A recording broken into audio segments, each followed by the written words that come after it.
Buena semana a todos. Inauguramos el año con los mercados laterales, pero dentro de lo que estábamos viendo vamos a dinamizar un poco más la presentación de este vídeo semanal y os presento a Anelia, que seguramente os dará todas las semanas cómo han ido los mercados, dará algunas cifras concretas y también hablará de los principales datos macroeconómicos. Después hablaré yo sobre mi visión de los mercados. Anelia, cuando quieras.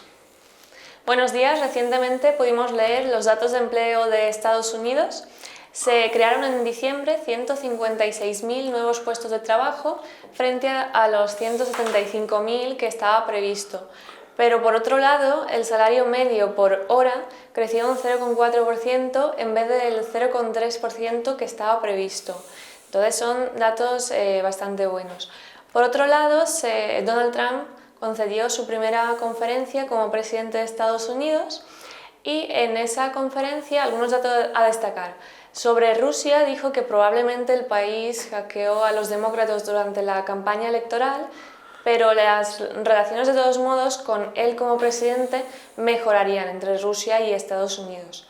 Por la parte de México está decidido a construir el famoso muro y además comentó que México podría pagar los costes de la construcción mediante un impuesto indirecto. Después, en cuanto a las bolsas, la gran mayoría de las bolsas registraron subidas durante la semana pasada. Entonces podríamos destacar el sector tecnológico, que lo hizo bastante bien en la última semana, fue el mejor sector de hecho, y en el mes también es el mejor sector. Después, por otro lado, Brasil registró unas ganancias de más del 2,5% la semana pasada, y en el último mes sube más de un 11%.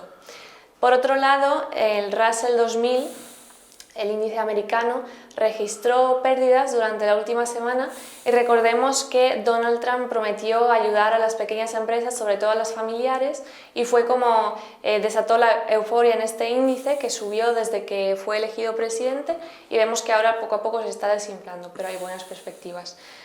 Después, por otro lado, podríamos hablar también del sector farmacéutico, que en 2016 no fue un buen año para este sector y sin embargo creemos que para 2017 puede ser una buena oportunidad de inversión, dadas las valoraciones que están un poco más ajustadas por el castigo que tuvo el año anterior.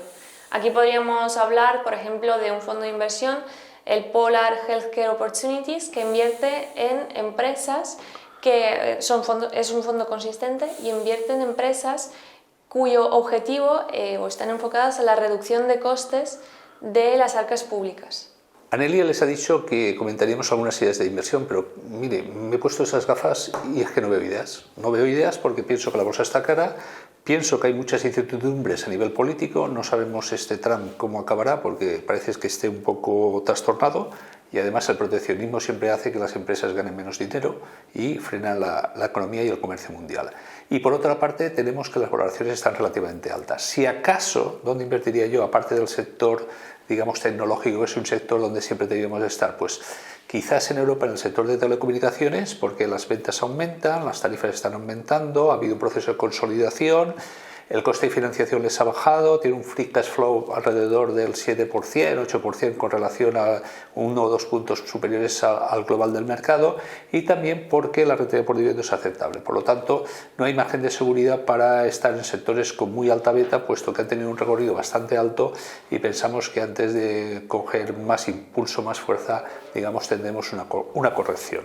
Por lo tanto, mi idea es que poco a poco, si sube la bolsa, deshagan más posiciones, porque pensamos que a estos niveles es difícil que la bolsa suba mucho más. Esto no quiere decir que la cartera de fondos, digamos, que tenemos, como pueden ser los de Azvalor, Magallanes, Sestan, etcétera, no tengan revalorizaciones, puesto que estos fondos se separan mucho de los índices y nosotros cuando hablamos de la bolsa normalmente hablamos de los índices.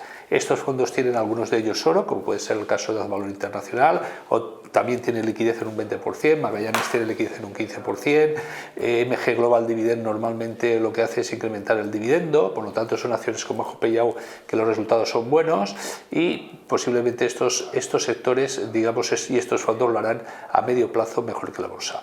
La bolsa tiene en el nivel del IBEX en 9.500, 9.700 un techo bastante importante y después tiene, digamos, en el Eurostoxx 3.150. Nosotros pensamos que antes de seguir subiendo tendrá una correlación significativa y si nos equivocábamos, pues ¿qué les quiero decir? Pues vendan, porque la parte coyuntural de la cartera, que es a la que se dedican estos fondos, digamos, pensamos que habrán oportunidades de compra. Siempre hay que tener casi todos los activos en mayor o menor proporción y esta parte de la cartera, que es una cartera más coyuntural, más a corto plazo, digamos, nosotros pensamos que a partir de estos niveles son niveles de descarga antes que niveles de compra.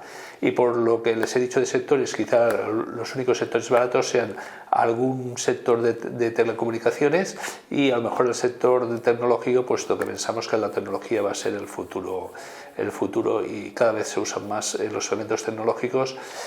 Pero por otra parte tenemos que el tema de la inflación va a ser un tema que va a estar recurrente, el petróleo por encima de 60 dispara la inflación en Estados Unidos y las ganancias salariales, como ha dicho Anelia, digamos, crearán inflación. Por lo tanto, y como Trump tampoco tiene las ideas muy claras, esperamos, vemos y reflexionamos. Por lo tanto, a estos niveles yo no incrementaría la posición. Hasta la semana que viene.